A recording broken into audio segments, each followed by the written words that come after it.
Good afternoon, everyone. Thank you for joining us. As you've just heard, we're here to discuss the growth of multi-screen and second-screen interactions. We've got a great panel with us today to talk about that. You've just heard who they all are. So I was going to jump straight in and ask Samantha what it is that the BBC World News is doing in this space.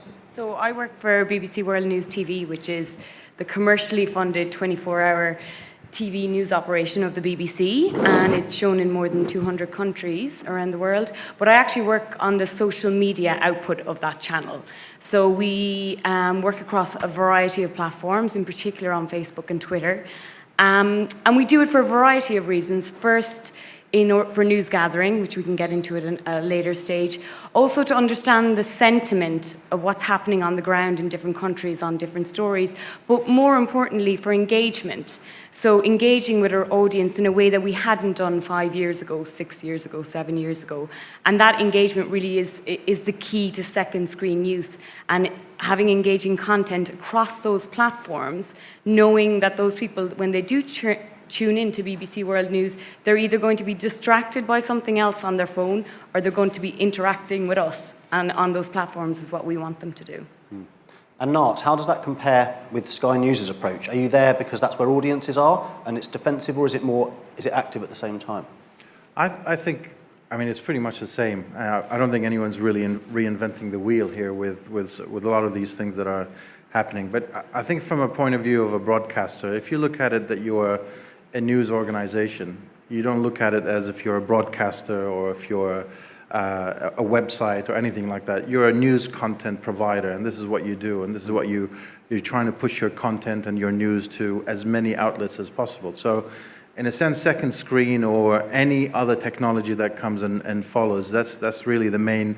You have to follow that and try to make use of it. So we heard about multi-skilling, and then it's multi-screens and multi-everything. So it's really part of life now, and it's part of what we do, and this is a normal progression. You just have to make sure that you're going along with the technology in order to make sure that you're pushing your content to as many people as possible, and also create a conversation, because it's all about engagement and creating a conversation with your viewers and with your users, because it's not just about what you think, it's what they think as well. So a lot of the intelligence of what you can get on what's happening on the ground from a news gathering point of view, but also it's research on its own. It's research by its own merit that you can understand what people are interested in. And it's very funny because you put something out and then you realize that everything that you've worked on for a couple of days, that's not the thing that attracted the most attention. And it's, I don't know, a biggest shoe or biggest whale or something like that. And then you say, what am I doing? So it's a great opportunity to get the intelligence and understand what we no longer call them viewers. They're more like users than viewers now. So it's really it's part of any strategy, and anyone who doesn't is in the wrong century. How does it differ from a sort of more of an entertainment point of view, Eric? Well, so we represent writers, directors, actors, producers, and we've always encouraged them to tweet along with their shows. We heard from Twitter and about sort of these now moments. And when you have a show where everybody is watching the season finale of Breaking Bad or whatever it may be, it's important that our talent is also there, in part to raise their profiles, but also in part to create a experience with the show. But I also believe, and I'm a huge fan of Twitter and the relationship between Twitter and television. We worked on Scandal, right, which in America, which partially the success of Scandal was because every single character on Scandal was tweeting with the show, and they tweeted the West Coast and the East Coast broadcast in the States, and people all of a sudden really gravitated. They found out about it on Twitter, and then they went over to TV. And so I think that relationship is really important, and we encourage all of our clients, whether they're a writer in the writer's room or the star of the show, to really engage with their audience. And Antonio, how are you seeing this sort of stood up or backed by actual trends? Are you seeing data that proves that people are more engaged than ever? Yes, in McKinsey we have done for many years now a global survey of viewers and digital consumers, we would call iConsumer. and it covers all the major geographies in the world. And what we have found out in the last 5 years is a very significant shift, especially in the US and Western Europe, but moving also to the other geographies, of viewers moving away from traditional live linear TV into a world of more random viewing, more over the top, and more segmented. For example, classic live TV has lost about 20% of viewers' minutes in the US in the last 5 years. And increasingly, those minutes have been captured by second or third screens, either on smartphones or on tablets or PCs. And this shift also has coincided with a shift in terms of preference for content. We see a lot more web-designed content and video type of centric models rather than traditional TV series. And also, the emergence of specific niches of people, such as people who are very much focused on watching internet video, or people who want specific content in terms of sports or movies only, or other segments. And this is shifting the dynamics both of the broadcasters but also of the content producers. Yeah. How do you decide when, obviously there's a plethora of platforms, many services and platforms. How do you decide where to place your bets? Because it must be difficult. Where do you start, and how do you then follow that? I think you have to be across all the platforms of the people that you want to get in contact with. So BBC World is across Facebook and Google+, Twitter, now Instagram and YouTube. And because in certain regions, or what depends the audience that you're trying to get to, and also the discussion that you're trying to have. So for breaking news, we find Twitter really, really useful. But to have a discussion around a topic and to go delve in deep into a topic and find out what people are actually discussing about, whether it's Iran's nuclear talks in Geneva last week, we'll use a platform like Facebook because it creates more discussion, people can respond to each other. But you should be across all the platforms. That's the whole, you can't pick a platform. You should be across all of them. Is that how you operate, Nart? Do you have go to where audiences are? Well, of course you do. And also sometimes things are dictated upon you. So if you know that in a particular region, this is where the audience is going, or this is where the users are, this is where you put your efforts into it. So it's perfectly normal to try to get as many. It's all about pushing your content and getting as many people as possible to see your content. So it's really normal to try to do. I mean, we do things like we have a linear broadcast of a program, but we will create a panel of discussion with personalities around that program. So you're always trying to get as much longevity of a discussion of a topic on social media and through other screens, while your discussion can go on for half an hour. And if you catch it, you do. If you don't, it's gone. So with using these other platforms and using whatever possible tools that you have, you can continue the discussion before, during, and after, and come up with new things. So it's always trying to find which way you can get your content out and engage as many people as possible. So it's a combination of these two. And how do you, it's interesting you mentioned personalities and getting them engaged. Eric, how do you balance that between a broadcaster's strategy and perhaps an individual that's a star of a show or a presenter or a writer? How do you balance what a broadcaster's doing with what an individual piece of talent is doing? Well, so I think, let me answer that in two ways. First I was going to say, it's interesting because this is a second screen panel where we talk about, the social networks and the other tablets being the second screen.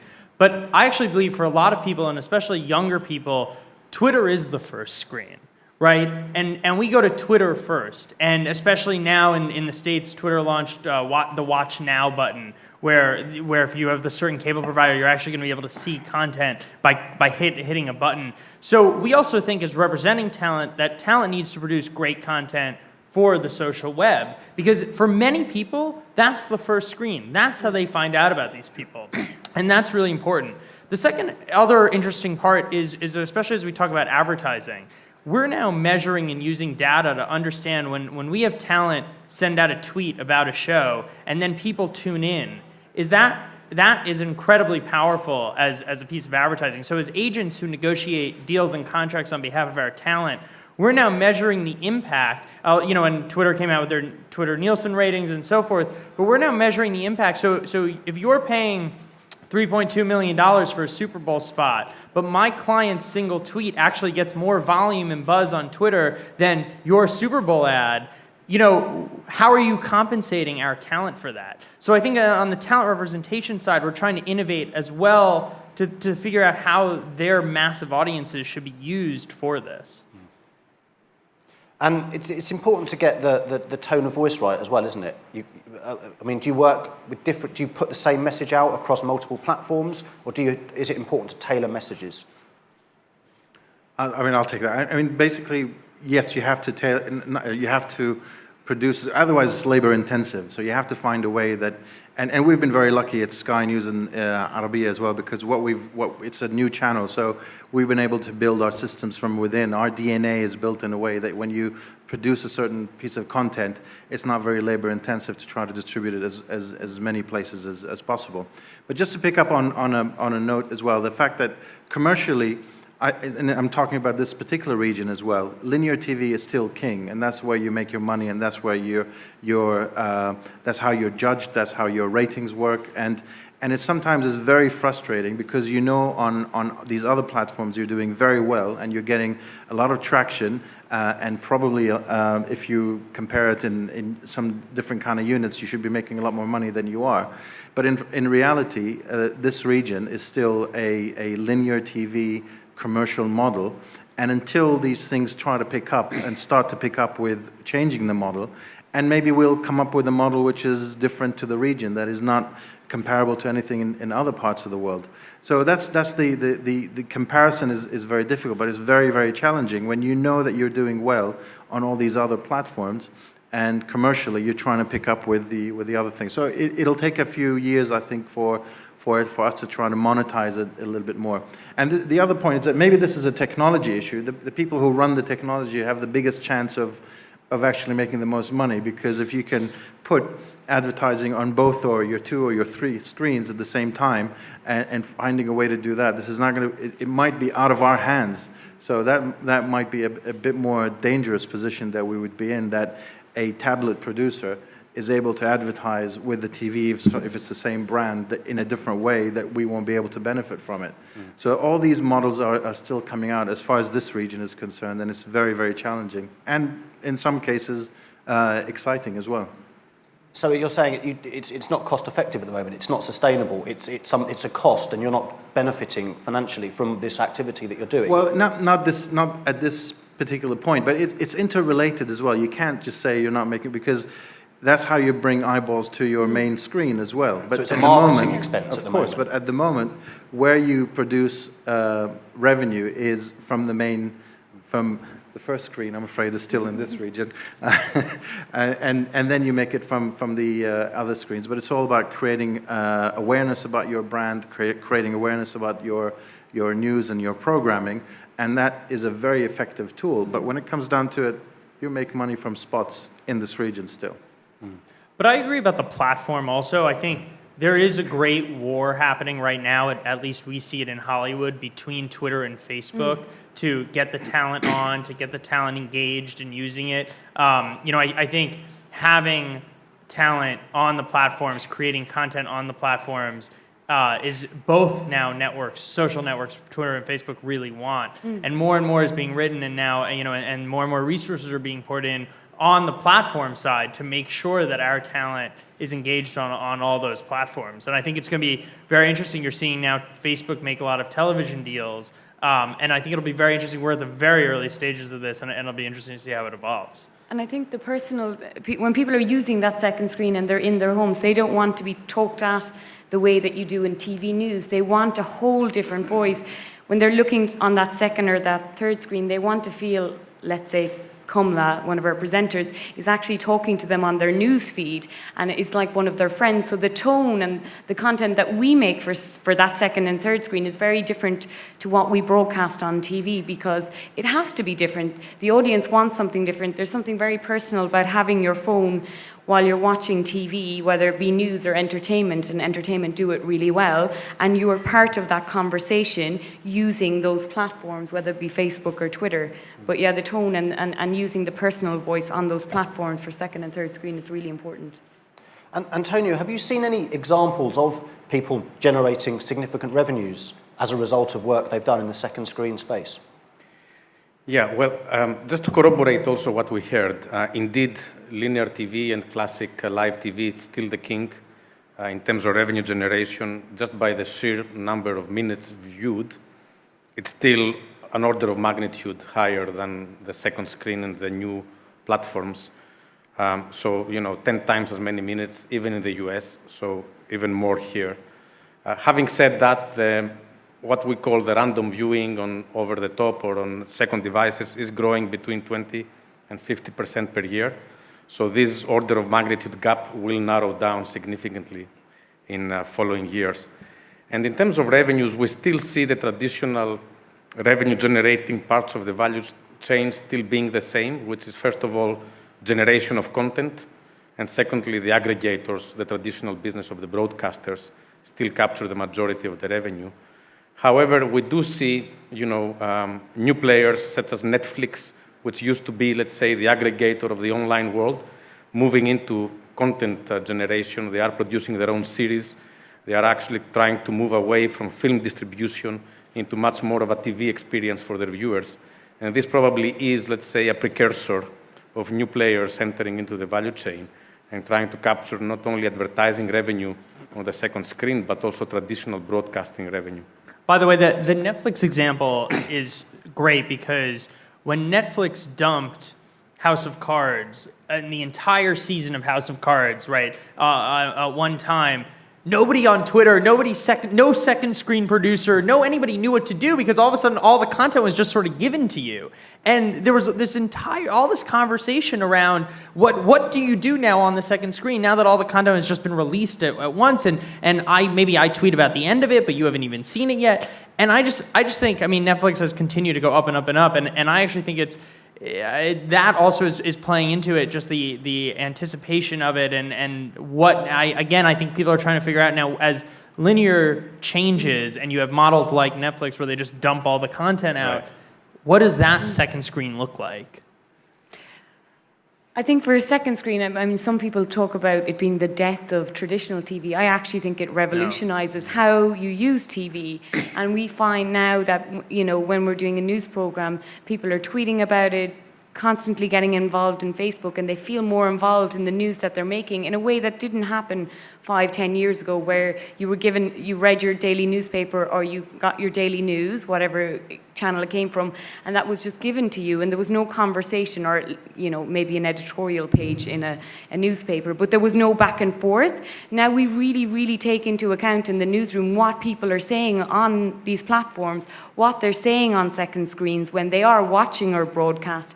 And it plays a big, important, it's like that extra person in the editorial meeting in the mornings with us is all of those second screen users around the world and what they're saying and discussing. Actually, sorry, I want to add one other thing, is that our creators are also watching, to what you said, the writers' rooms are watching what's being said on Twitter.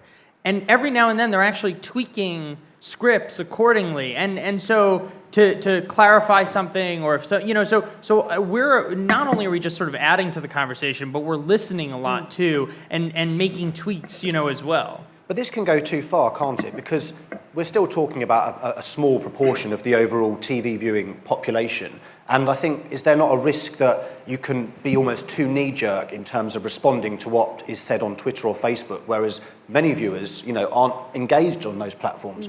And I think it's interesting what you said, Nart, that you might work on a story for a long time. On a story for a long time, and then a whale story, big whale, you have to be careful, don't you, not to continue to invest in quality content. It's true, but at the end of the day, I'm here for mostly in the capacity of a journalist. So in a sense, when you're talking about entertainment content, it is about the quality of the entertainment. You can't take away the effort and the time and the money that is spent on creating good content, whether it's entertainment or news. So it's great to have these conversations about how do you get the content out and how do you get as many screens and going and working for you and generating as an engine the content and the revenue that you want. But at the end of the day, it's about journalism. It's about getting a good story out. It's about knowing that what you want to do is old traditional fact-based, good, solid, balanced journalism. And as you all know as well, we're going at Sky through a very difficult time with our correspondents and the crew that we lost in Aleppo over the last week, and that just keeps taking you back, as there's nothing like boots on the ground and people getting the story for you, and making sure that you trust your guys and you know that what you're going to get is top quality content. So at the end of the day, it's about your journalists and your journalistic level. So you can be the best tweeter in the world, but if you're not saying the truth all the time, then it means absolutely nothing. Going back to that, Syria is actually, one of our posts on Syria was one of the most engaged we've had of our audience this year. And it was really good journalism behind the actual post. It was one of our journalists doing an investigation on an alleged chemical attack. We did the piece for TV News, and then we took to that second screen and we gave them that TV piece, but we asked them, should the US intervene in Syria or not? And because you ask those types of questions using those platforms, you don't ask on a TV news broadcast, what do you think? That's not your first. But on those second screens and on those social platforms, we'll often start with a question. We're giving them really good journalism and quality content from reporters on the ground, but we're also asking them to get involved in the discussion. And that was, I think, out of the last 12 months, definitely one of our most engaged things that we've done on social media, is just asking what they think. And I actually think the social platforms amplify the great work, right? And I've been following your career for a long time, and she's done amazing work bringing the BBC's journalism to people and around the globe who might not be tuning in every night, but who have access to it via the social web. And so I think the amplification of great work can be fantastic. So we're not talking about a distraction here. This isn't, a threat to a traditional broadcaster if everyone is, staring at another device. It's not distraction at all. It makes for a better experience. But what needs to happen is, so that When linear, done correctly. the TV broadcast needs to push people towards that social content that's out there. And I think entertainment do it actually much better than news do at the moment. If you're watching, let's say, the X Factor in the UK, and if somebody comes up and sings a song, they have hashtag whatever the song is. And so they've created the hashtag around that discussion. What I think news sometimes is failing to do and could do a lot better is that when you're doing these traditional broadcasts, you know that that person is at home in their sitting room on their phone or their iPad, and the statistics can tell you how many people are doing that. And if you are not asking them to interact with your content online, they're going to be distracted by something else. So you might have an amazing, Sky News might have an amazing piece from Syria or from the region, but if they're not continuously telling the people that are sitting on those sofas to go to their platforms and getting involved in the discussion, they're losing them, half their brain to some, Angry Birds or something. And just to reinforce the point that we're not talking about distraction of one versus the other, our analysis in the US showed that 2/3 of the minutes viewed on a second screen happen when the TV in the house is actually open. So, we're talking about a particular segment who can probably, watch with one eye the TV and with another one the iPad. But it indicates that, there are non-traditional viewers probably and models emerging that combine the two in some way. So you might have, a film or a series or a newscast on your live TV while monitoring some activity on YouTube or a sports event that is happening in parallel. And then, I think it just raises the viewing experience. I think we have to look at this as a natural evolution. This is not something that was thrown onto people and now we don't know how to deal with it. It's the same thing as going from black and white to color TV and then creating, you don't have to walk 5 meters to press the button. Then the remote control was created, then the smart TV and the whole thing. And now this is part of it. This is all just a part of the evolution of media. And this is not something that you can say, I either will do it or I won't do it, because if you don't do it, you'll still be with the black and white TV. and who benefits? The viewer, the broadcaster? Of course, it's all about the viewing experience. Everything is going to benefit. And whether you're trying to avoid something or you're trying to jump on the bandwagon, this is natural evolution. This is not something that you can change, and this is part of what we do, and this has to be part of what we do for many, many years. That's the way life is now. And the ones who do it best create great content for the first screen, full stop. Great content for the second screen, full stop. So you can enjoy it just on the second screen. You can enjoy it just on the first screen. And if you watch it together, now you're having an amazing time, if that's how you want to view it. So there's sort of content for everybody who wants to see it. And we're also getting to the stage where we're generating content on the second screen that we're using on the first screen. So if we take the Australian bushfires this week that are still burning outside of Sydney, we put a post and we've got one photo in from a fan in Australia, and we asked them, we posted that picture because pictures and videos work extremely well on second screens in a way that just text doesn't work. And we posted that picture and asked them to send in any other photos that they had. And we then eventually had this huge gallery of viewer photos that not only worked really well on the second screen because they're something that people share virally, in particular personal photos, but we also then ended up using it on our first screen, on our TV broadcast, to say, this is what you've been sending us, this is what we're getting in, and we're using that. So, you know, the broadcaster is benefiting as much as the audience are from this. But you have to check they're not fake. Yeah, verification, yeah. I just wondered if I wanted to open up to the floor and see if anyone had any questions for anyone on the panel. Yes, there's a gentleman here, if you could just... I also hope you're all tweeting this panel, because this is actually a two-screen panel, so... Or not. Hi. So a lot of... Could you state your name, please? Yeah, my name is David Haddad. I work with Publiseek.